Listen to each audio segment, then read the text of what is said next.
প্রকৌশল শিক্ষার মান তখনই পরিপূর্ণ হয় যখন তা পরিবেশগত ন্যায় বিচারে জলবায়ু সহনশীলতাকে সবচেয়ে গুরুত্ব দেয়। একথা বলেছেন পরিবেশ উপদেষ্টা সৈয়দা রিজওয়ানা হাসান। প্রযুক্তিগত উৎকর্ষের পাশাপাশি পরিবেশগত দায়বদ্ধতা থাকলে টেকসই উন্নয়ন বাস্তবায়ন হয় বলেও মনে করেন তিনি। মঙ্গলবার রাজধানীর হোটেল ইন্টারকন্টিনেন্টালে আন্তর্জাতিক সিম্পোজিয়ামে এসব মন্তব্য করেন উপদেষ্টা। বলেন, আন্তর্জাতিক মানের সঙ্গে সামঞ্জস্য রেখে প্রকৌশল শিক্ষার আধুনিকায়ন জরুরি। বেসরকারি বিশ্ববিদ্যালয়ে প্রকৌশল স্নাতকের সংখ্যা বাড়ছে, তাই পাঠ্যক্রমকে আন্তর্জাতিক মানে গড়ে তোলার ওপর গুরুত্ব দেন তিনি। ঢাকার মতো ভূমিকম্প, ঝুঁকিপূর্ণ নদী ভাঙন ও জলাবদ্ধতা প্রবণ এলাকায় পরিবেশ বান্ধব প্রকৌশল জরুরি বলেও জানান তিনি।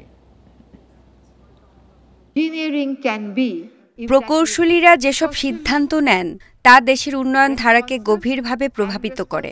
তাই এই বিদ্যায় স্বীকৃত কাঠামোর মধ্যে নৈতিক দায়িত্ববোধ, পরিবেশ সচেতনতা এবং প্রচলিত অবকাঠামোর পরিকল্পনার বাইরে গিয়ে নতুন চিন্তার সক্ষমতাও যুক্ত করা জরুরি।